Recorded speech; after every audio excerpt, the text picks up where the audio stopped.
Ich wollte euch ja noch mal sagen, was wir für die Reise von Deutschland bis hier nach Piraeus in die Türkei bezahlt haben. Und zwar geht es hier ums Tanken, um die Maut und danach sage ich euch einfach noch mal so ein paar oder gebe euch noch mal einen Überblick über die Kosten, die wir hier so gehabt haben. Ich habe da so ein paar Punkte mal rausgenommen, da wo wir teilweise im Vergleich zu letztes Jahr haben. Mehr dazu nach dem Intro.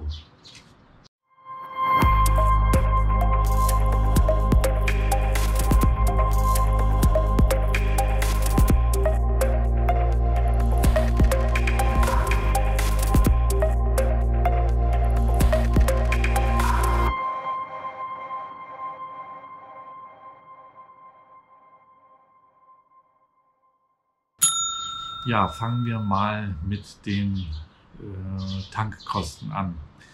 Wir sind ja von Deutschland über Österreich, Ungarn, Serbien, Bulgarien in die Türkei gefahren.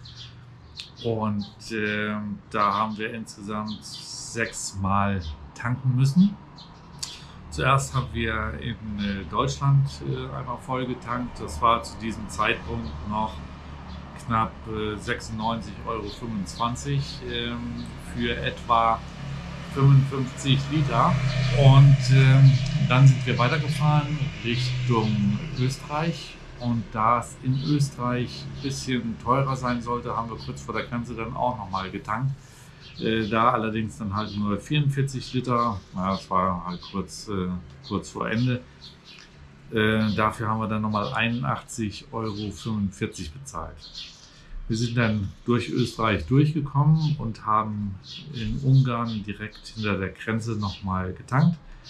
Da gab es dann etwa 50 Liter für 95,31 € In Serbien habe ich dann auch nochmal getankt und dort wollte ich eigentlich mit Kreditkarte bezahlen. Das Kreditkartengerät war kaputt, also musste ich in Euro bezahlen, da ich kein serbisches Geld dabei hatte. Da haben wir uns dann auf einen Betrag von 90 € geeinigt. Er hat das halt umgerechnet und dann kam dann 90 € raus. Wahrscheinlich bin ich da auch übers Ohr gehauen worden. Aber okay, kein Problem. Ist ja Urlaub. Auf jeden Fall 90 € für eine komplette Tankfüllung. Es war auch da allerhöchste Zeit, dass wir Benzin bekommen haben. Dann sind wir durch von Serbien aus, das war, meine ich, glaube ich, kurz hinter Niš, sind wir durch Bulgarien bis in die Türkei gekommen. Dort haben wir dann in Edirne getankt. Und da habe ich dann 68,54 € für die komplette Tankfüllung bezahlt, also etwa 55 Liter. Und das ist auch schon ein deutlich günstigerer Preis als in den anderen Ländern. Wobei ich dazu sagen muss, dass wir im letzten Jahr etwa 70 Cent pro Liter bezahlt haben in der Türkei. Und dieses Jahr waren es über 1,20 €, meine ich, so in etwa gewesen. Nicht falsch verstehen, für uns ist das jetzt nicht das Problem. Für uns ist es immer noch billig, allerdings für die Leute, die hier in der Türkei leben und Benzin kaufen müssen, ist das eine Irrsinnssteigerung gewesen und das ist echt dann auch schade. Ja, wir sind dann weitergefahren und da wir in der Türkei etwa 1000 Kilometer Strecke haben, muss ich halt nochmal tanken. Und das haben wir dann in Düzce gemacht. Das liegt halt auch auf dem Weg Richtung Samsun, beziehungsweise auf jeden Fall Richtung Piraeus. Dort habe ich dann auch nochmal getankt für 73,11 €, also auch nochmal eine Tankfüllung bekommen. Gut. Ja, ich liste euch das jetzt hier nochmal auf, die ganzen Einzelkosten und dann die Gesamtkosten, so um die 500 € hat der Spaß dann letztendlich gekostet. Wir haben dann hier auch vor Ort nochmal in Piraeus getankt. Auch da habe ich nochmal voll getankt. Aufgrund des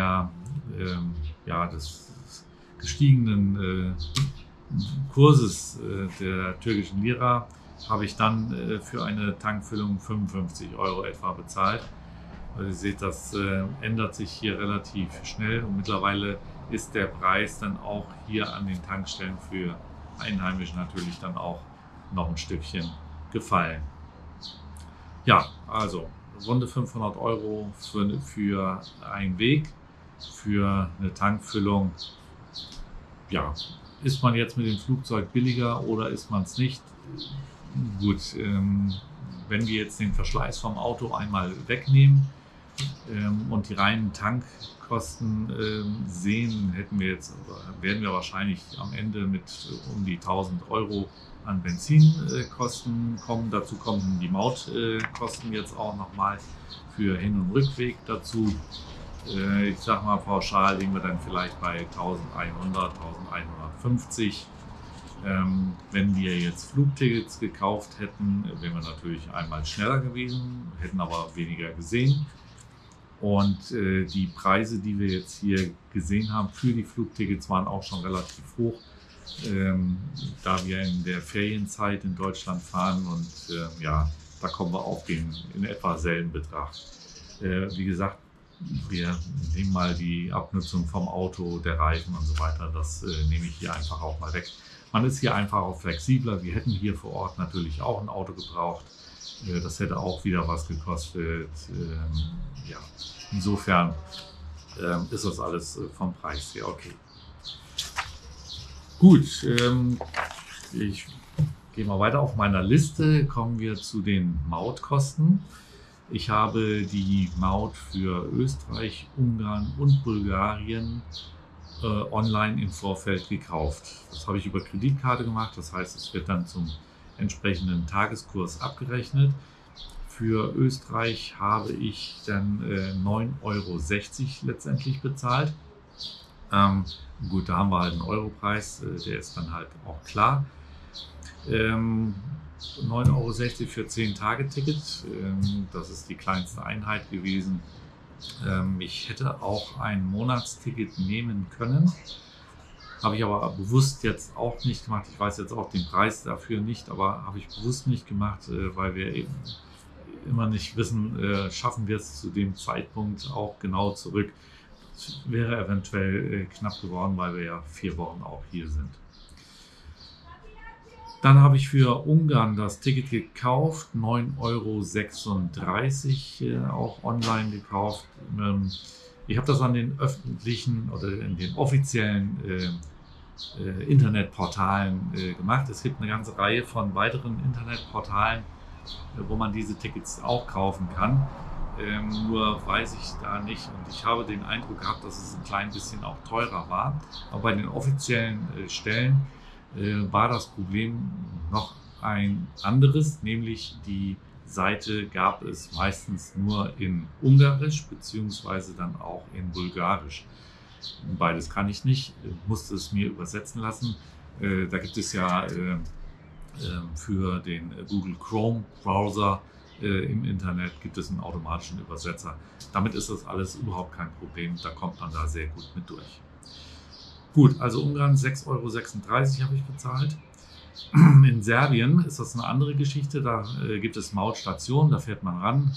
An der ersten Mautstation zieht man einen Zettel, an der nächsten Mautstation gibt man den Zettel ab und da sitzt dann jemand und der sagt dann, was du bezahlen musst. In Serbien haben wir insgesamt 16,56 € bezahlt. Da gibt es auch wieder eine kleine Besonderheit. In Serbien hatte ich ja kurz vor der bulgarischen Grenze kurz nach Niš dann auch nochmal getankt. Ich habe da ich habe da 90 € bezahlen müssen, hatte aber nur 100 € oder 2,50er. Er konnte mir keine Euro rausgeben, sondern hat mir Dinar rausgegeben. Ich habe gesagt, okay, schauen wir uns dieses Geld dann halt auch mal an. Aber das war an der nächsten Mautstelle, wo wir rausfahren mussten, wieder ganz praktisch. Denn ich habe mit Dinar bezahlt. Und auf dieser Quittung, die man dann bekommt, habe ich gesehen, weil wir mit Dinar bezahlt haben, habe ich 20% Rabatt bekommen. Also, wenn es möglich ist, zahlt in Serbien mit Dinar. In, und dann kriegt ihr einen Rabatt. Ich werde jetzt auf der Rückfahrt dann auch nochmal gucken, ob das auch so ist.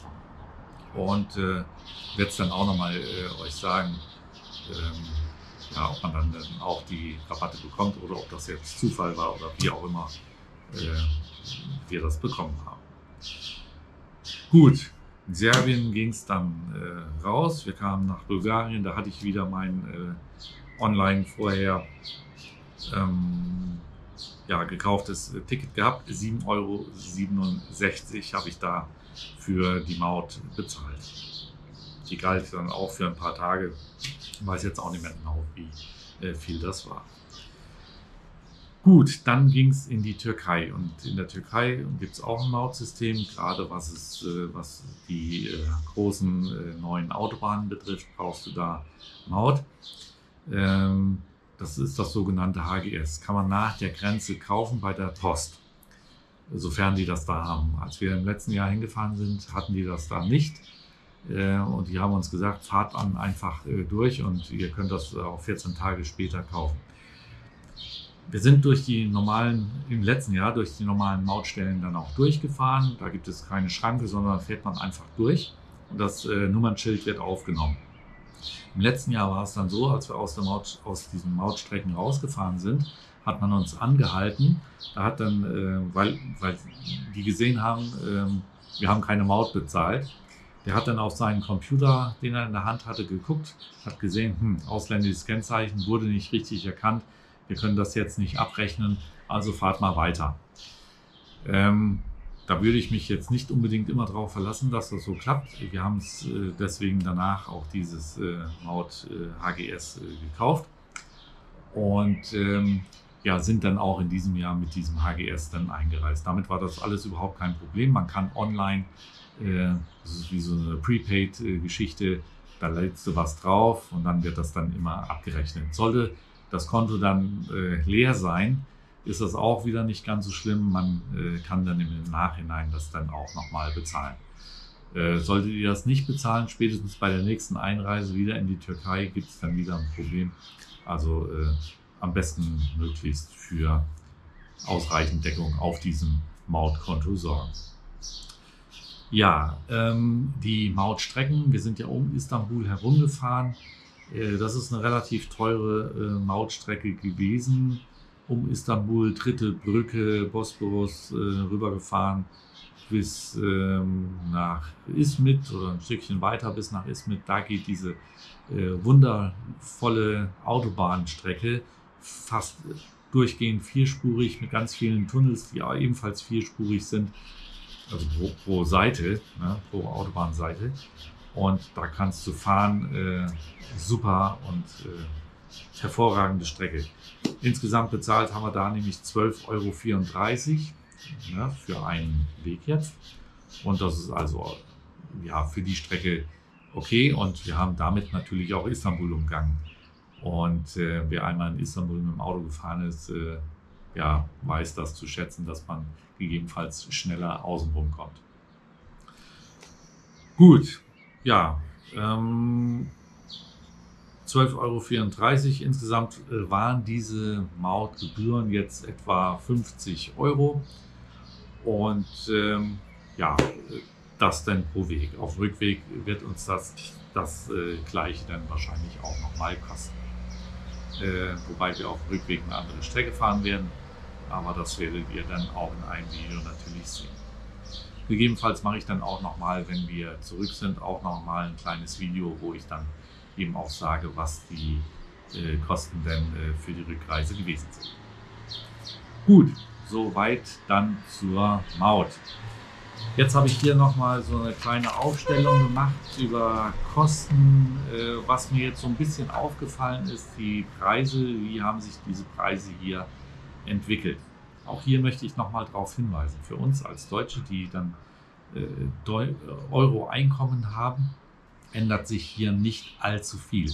Man wird bei den ein oder anderen Preisen sehen, okay, das wird teurer, oder es ist teurer geworden, aber das ist trotzdem alles noch billig. Anders sieht es natürlich aus für die einheimische Bevölkerung, die unter diesen Kosten natürlich extremst zu leiden hat. Das ist zwar ziemlich schade, aber lässt sich wahrscheinlich nicht großartig ändern, außer wenn mal wieder gewählt wird, und dann muss man gucken, wie das Ganze sich entwickelt. Auf jeden Fall habe ich mal ein paar Preise aufgelistet, und wir sind ja am ersten Tag, als wir dann hier waren, einkaufen gewesen. Und dann kaufen wir immer so die Sachen, die wir hier so brauchen. Und ich liebe ja diese Haselnusscreme, die es hier natürlich gibt. Wir sind hier im Haselnussgebiet und da braucht man Haselnusscreme. Ich kaufe das immer dann von Sarelle und hat im letzten Jahr 25 Lira gekostet. Da weiß ich den Preis noch. In diesem Jahr liegen wir hier bei 65 Lira. Also das ist ein extremer Sprung gewesen. Für uns, wie gesagt, als Deutsche ist vom Preis her fast gleich gewesen. Im letzten Jahr war der Lira-Preis 7 bis 8 Lira für 1 Euro. Dieses Jahr sind wir jeweils immer über 18 Lira gewesen. Bisher die ganze Zeit, also ja, mehr als das Doppelte. Und wenn ich dann eben diesen Preis 25 und 65 Euro für diese Sarelle Haselnusscreme sehe, dann kommt das dann auch in etwa so hin.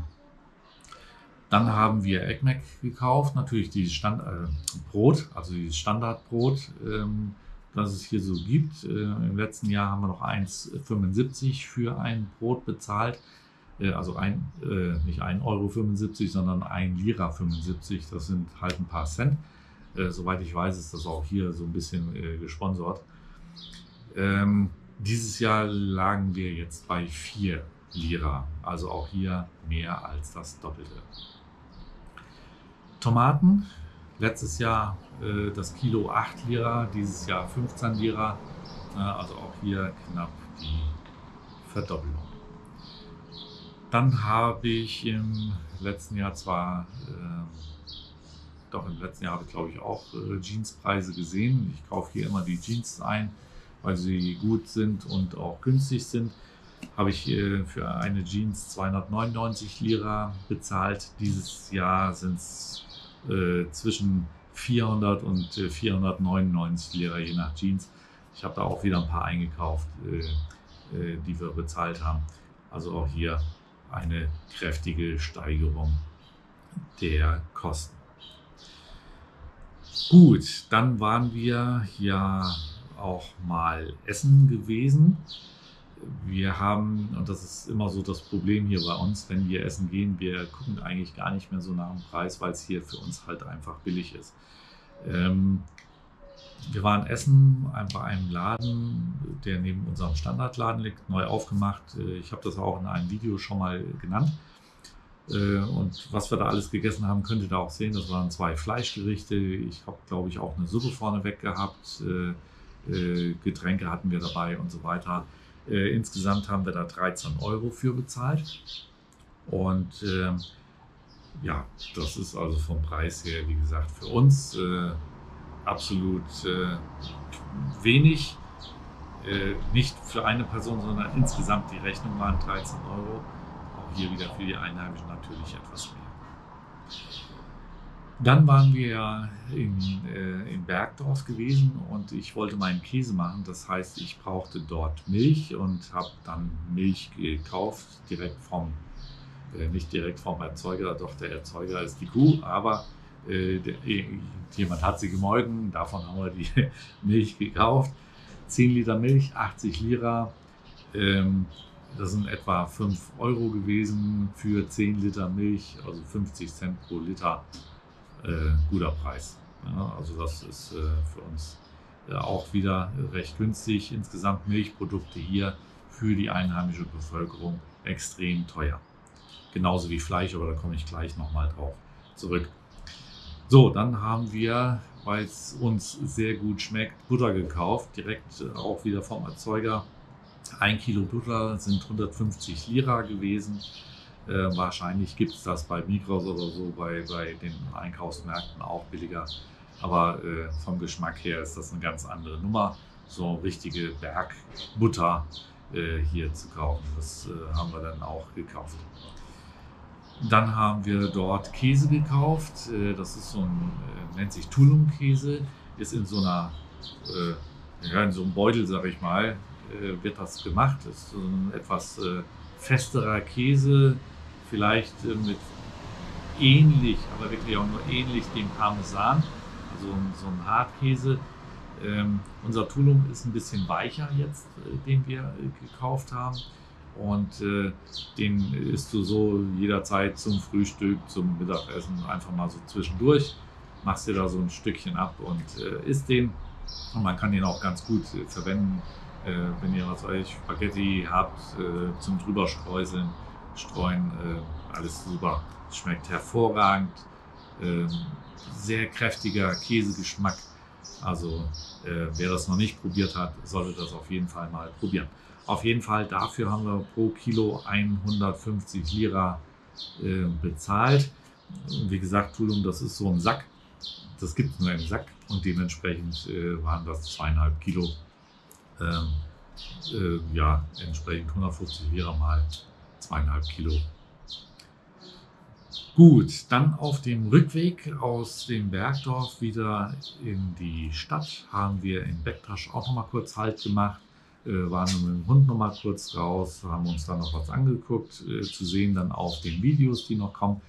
Wenn euch das interessiert, natürlich auf jeden Fall Abo dalassen und auf die Glocke drücken, dann werdet ihr auch immer informiert, wann es ein neues Video gibt. Und da sind teilweise hervorragende Bilder dabei. Wir haben uns das vorhin gerade noch mal angeguckt. Also das solltet ihr euch auf jeden Fall noch mal antun.